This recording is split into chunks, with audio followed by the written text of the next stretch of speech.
Dua sikap. Sikap yang pertama adalah sikap yang konservatif, bahwa boleh kita mengirim orang atau mengirim barang keluar, tapi datanya jangan dikirim. Apalagi yang bersifat data-data spesifik, data strategis, dan juga data personal, data pribadi. Ini menurut negara-negara seperti Rusia dan Cina, ini adalah menyangkut dengan kedaulatan data, kedaulatan digital, bahwa data itu harus tetap disimpan di negara masing-masing, tidak boleh dibawa keluar. Nah, itu bagaimana caranya tinggal nanti teknis. Cuma pada prinsipnya mereka tidak mau terbuka secara transfer data. Sementara negara-negara Eropa berprinsip lebih modern, why not gitu ya. Data tetap kita transfer. Misalnya Toyota buka pabrik di sini, maka data-data tentang mesin atau data tentang orang itu bisa juga diparkir di dalam server di Indonesia, why not? Tapi dengan syarat, tetap itu bukannya terbuka begitu saja, tapi datanya harus diamankan baik dari segi legal ataupun dari segi teknis.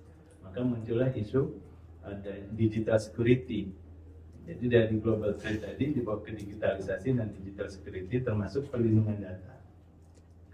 Nah, ini adalah dua aspek yang akan berjalan terus. Global trade itu selalu akan melihat, karena sekarang global trade, there is no global trade without digitalization. Digitalisasi pasti akan terbawa terus, termasuk penyimpanan data, penukaran data, dan lain-lain. Sekarang ini perusahaan-perusahaan yang terkaya di dunia ini bukan perusahaan yang bikin mobil atau bikin komputer, tapi yang menyimpan data. Hanya sedikit saja perusahaan yang betul-betul hebat dalam menyimpan data, baik itu data bisnis, data strategis, ataupun data pribadi. Ya, contohnya tidak lain tidak bukan Facebook, ya, atau Meta, lalu Google, lalu Apple, Amazon, dan satu lagi yang terbaru, ByteDance. Siapa itu ByteDance? Itu yang punya TikTok. Bapak Ibu saya ada yang punya TikTok. Tadi kan ada TikTok, nggak ada ya. Karena kita masih generasi Facebook. Ya. Mungkin adik di belakang punya TikTok ya. Nggak punya, belum. Nggak boleh sama mama. Sekarang anak-anak muda kita TikToker semua. Yang di Amerika pun yang tertinggi media sosialnya bukan lagi yang lain-lain, TikTok. TikTok pemiliknya adalah ByteDance. ByteDance ini milik siapa? Milik Cina. Jadi Amerika sekarang gusar sekali karena media sosial terbesar di Amerika itu adalah TikTok yang notabene milik Cina, bukan lagi Facebook, bukan lagi Twitter, bukan lagi Instagram. Instagram masih punya Facebook, tapi sekarang TikTok. Akhirnya apa? Pemerintah mulai dari zaman siapin Donald Trump dulu mengeluarkan executive order bahwa TikTok ini harus dilarang di Amerika kecuali jika saham utamanya dijual ke orang Amerika. Nah, udah mau dijalankan, Pak Donald Trump turun. Jadi itu executive order tidak dijalankan, TikTok tetap merajalela. Kebelakangan, Joe Biden akhirnya menyetujui Kongres sekarang, bukan lagi executive order. Jadi sudah keputusan Kongres bahwa TikTok ini berbahaya. Kenapa? Pertama, nomor satu, dia mengambil data-data orang Amerika ke Cina. Nah, di situ kita nggak tahu di Cina mau diapakan data orang-orang Amerika kita. Itu inilah argumen mereka. Padahal kalau mau dilihat, justru data kita di Amerika itu yang tidak aman. Contohnya di Facebook itu berapa kali selalu dibocorkan. Ya, data Facebook itu bocor karena orang Eropa marah terus sama Amerika. Ya, tapi karena good friend ya, best friend ya, jalan terus gitu. Sebenarnya kayak Facebook, Microsoft, dan Apple sering dipanggil ke EU Parliament untuk dipertanyakan, dan juga dipanggil ke European Court of Justice karena banyak sekali kebocoran data. Nah, itu menggusarkan orang Eropa. Nah, tiba-tiba sekarang orang Amerika menuduh Cina, padahal ya saya boleh bilang itu sah-sah saja, pasti ada itu kebenarannya bahwa data itu pasti dipakai, karena ini sudah menjadi modus untuk global war ya, untuk perang dunia sekarang melalui perang digital.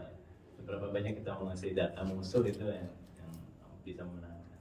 Nah, jadi jahatnya Amerika ini tanpa segan-segan ya dilarang lah itu TikTok, diberikan waktu untuk dijual kepada orang Amerika atau perusahaan Amerika. Waktu itu Microsoft sudah berminat, tapi terhenti karena Donald Trump turun. Nah, sekarang dikuatkan lagi, Joe Biden sudah setuju. dan dikasih waktu. Jika tidak juga, maka kita harus hengkang dari Amerika. Tidak boleh ada orang Amerika yang bisa akses TikTok, itu akan diputus. Sudah benar itu jadi keputusan pemerintah. Lalu apa yang dilakukan oleh TikTok? Mereka menuntut ke pengadilan agar supaya ini di challenge, constitutional review, supaya keputusan pemerintah ini dibatalkan. Nah, ini sedang berlangsung, menarik sekali. Itu ada hubungannya antara global trade, digitalisasi, dan juga cyber war sebenarnya. Cyber war. Jadi ke depan itu benar-benar digitalisasi ini akan merubah konteks perdagangan, konteks peperangan, konteks consumer interaction, dan consumer protection. Ini untuk pengalaman Bapak Ibu kalau belum sempat terbaca. Di Gaza itu, kenapa kok Israel begitu kejam ya? Kita tahu kenapa Israel kejam.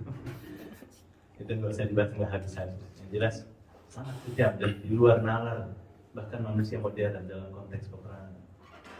Dengan begitu gamblangnya dihantam orang-orang yang sedang antri makanan itu hilang. Rupanya ya sipil, rupanya ada satu artikel yang membahas itu. Kenapa mereka begitu? Karena mereka itu menggunakan artificial intelligence, kecerdasan buatan untuk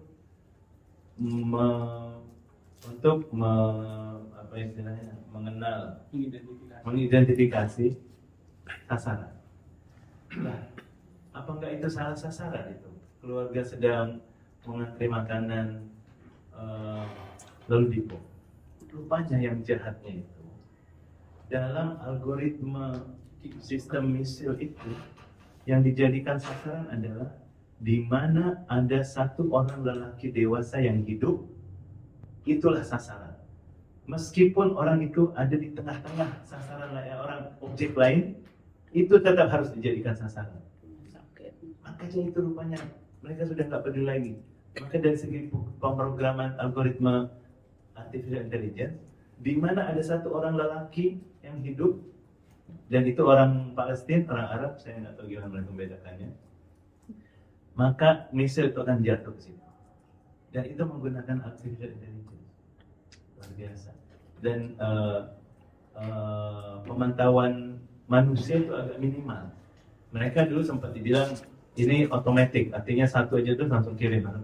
Terus kata perwakilan IDF, Israel Defense Force, tidak, kami tetap memantau, kita tetap menaruh orang untuk dicek dulu. Tapi rupanya standarnya sangat rendah. Pada prakteknya dibiarkan itu. Oh itu betul sasaran. Lanjut. Kalau diintervensi baru berhenti. Biasa. Jadi yang diambil itu data, dan rupanya data itu sudah direkam sejak lama. Ya, data-data dari pressure dari satelit, dari drone yang dikirim. Nah ini sebenarnya sudah meredefinisi praktek peperangan. Tidak lagi kita menggunakan standar klasik yang tentunya akan sangat menghormati hak asasi manusia. Ini semua sudah dibiarkan. Gitu. Nah, ini gambaran sangat brutal ya bagaimana artificial intelligence bisa menjadi sangat membahayakan. Tergantung algoritma yang kita taruh. Jadi lagi-lagi ya, the message is as bad as the human yang mengontrolnya. Nah, jadi ini satu contoh. Saya sudah sebutkan 4 isu tadi. Yang pertama hak asasi manusia atau human rights, kedua climate change, yang ketiga global trade, dan keempat digitalisasi. Ini akan mewarnai perkembangan ke depan. Maka mahasiswa kita harus diberikan informasi ataupun wawasan yang cukup tentang 4 hal ini. Tidak hanya terbatas pada mata kuliah yang spesifik. Misalnya mau ngomong climate change, udah kasih climate change law ya, nggak harus begitu juga. Mungkin environmental law ini sedikit diubah. Lalu building construction law kalau di kampus kami ada itu. Hukum mata kuliah tentang bangunan. Lalu juga emisi, tentang mining law, tentang land law ya. Itu harus diperhatikan isu climate change. Isu human rights seperti saya bilang tadi dalam berbagai MK mata kuliah akan terkait. isu global trade juga akan begitu, termasuk lingkungan, termasuk dan terakhir isu digitalisasi. Digitalisasi ini lah, saya kalau diminta bicara makin banyak lagi. Ini bidang yang saya geluti tentang perlindungan data, tentang cybercrime. Yang terakhir tentu semua orang bicara tentang artificial intelligence dari berbagai aspek. Dari segi kontraknya, robot contracting, robot tradingnya, lalu dari segi pidana sekarang orang melakukan tindak kejahatan cukup memprogram mesin dan akan buat ini melakukan eksekusi. Lalu terkait dengan alat trading seperti cryptocurrency, blockchain, nah ini akan mewarnai semua mata kuliah kita. Jadi sekarang tidak sah lagi kalau kita mengajar hukum kontrak tanpa menyinggung itu online kontrak. Jadi tidak harus, pendekatannya tidak harus semua ditumpahkan ke undang-undang cyber, tapi direvisi lagi Bapak Ibu. Yang undang-undang kontrak, kasih satu atau dua topik di dalamnya perikatan secara digital. Apa sih isu-isunya? Lalu undang-undang apa misalnya medis, undang medical, termasuk dalamnya digital telehealth atau digital health. Contoh sekarang ini apalagi semenjak COVID, orang tidak lagi ke dokter tapi cukup membuka halo dok, halo dok dan lain-lain lah yang sebangsa dan sejenis. Saya pernah bikin webinar tentang itu dan saya agak terkejut karena ada pertanyaan-pertanyaan dan berdasarkan pengalaman yang nanya dokter, iya saya ini kalau udah masuk dalam halo dok ya, atau yang sejenisnya ya, dalam satu waktu saya harus melayani sampai 3 bahkan lebih klien. Jadi ya sedapatnya aja gitu. Ini bahaya ketika konsumen kita berharap mendapatkan obat dan nasihat medis yang sesuai, ternyata sangat minim dan ini tidak diatur, bahayanya itu tidak diatur. Nah, itu tentang medical law. Nanti lagi bicara tentang constitution, tentang hukum tata negara. Di Eropa sudah bicara tentang hak untuk mendapatkan informasi. Bahkan di beberapa negara lebih spesifik, hak untuk mendapatkan koneksi internet. Dan hak asasi mendapatkan koneksi internet. Lalu hak privasi dalam dunia digital, masukkan dalam undang-undang hak asasi manusia. Jadi saya bisa melihat nanti dari berbagai mata kuliah itu ada unsur-unsur yang harus ditambahin, entah 10%, entah 20%, entah lebih banyak lagi. Nah itu membuat mahasiswa kita langsung klik, ya, langsung nyambung. Jadi tidak harus dia mengambil mata kuliah elektif. Sekarang kan banyak kan elektif kalau nggak tahu di Indonesia. Mata kuliah elektif terhadap hukum undang-undang teknologi informasi atau cyber. Itu boleh saja untuk menambah. Tapi yang lebih penting adalah merevisi kurikulum itu sesuai dengan semangat digitalisasi. Nah, saya kira itu bisa dipertimbangkan dalam berbagai hal, ya. Termasuk undang-undang properti, undang-undang pidana itu sendiri. Pidana sangat banyak ya, isu cybercrime ini. Kita punya konvensi-konvensi baru. Untuk cybercrime paling jelas sekarang ada 2 konvensi yang bisa kita lihat. Pertama konvensi Eropa, Budapest Convention tahun 2001. Nah, tapi sekarang ada konvensi baru yang sedang didraft oleh PBB melalui undang-undang UNODC, melalui United Nations Office for Drug and Crime. Gitu ya. Mereka sedang mempersiapkan UNODC ini konvensi baru tentang cybercrime yang jika berhasil maka akan memiliki skop yang jauh lebih luas dari konvensi yang ada. Dan Indonesia tidak ngikutin konvensi yang diberangkat oleh Eropa karena dianggap terlalu Eropa sentrik. Nah, jadi banyak negara-negara berkembang ini yang sedang menunggu konvensi yang sedang disiapkan oleh UNODC. Saya kira itu, dan terakhir di antara isu-isu yang mencuat tentu tadi masih kaitan dengan digitalisasi tentang cyber security. Nanti kaitannya juga dengan global terrorism. Global terrorism ini dari segi modusnya tidak banyak menggunakan teknologi informasi, maka muncullah isu-isu money laundering ya, ataupun pencucian uang melalui media perbankan online, lalu isu-isu pembayaran digital melalui e-wallet yang banyak digunakan oleh para penjenayah, kalau bahasa Malaysia ya, para penjenayah digital, karena itu dianggap aman. Tidak perlu menggunakan identitas, kita bisa menggunakan Bitcoin misalnya. Maka banyak sekali transaksi ilegal itu yang jual beli apa ada senjata, jual beli dadah atau narkotika itu pakai Bitcoin. Gitu. Jual beli kartu kredit, jual beli organ tubuh itu bayarnya pakai Bitcoin.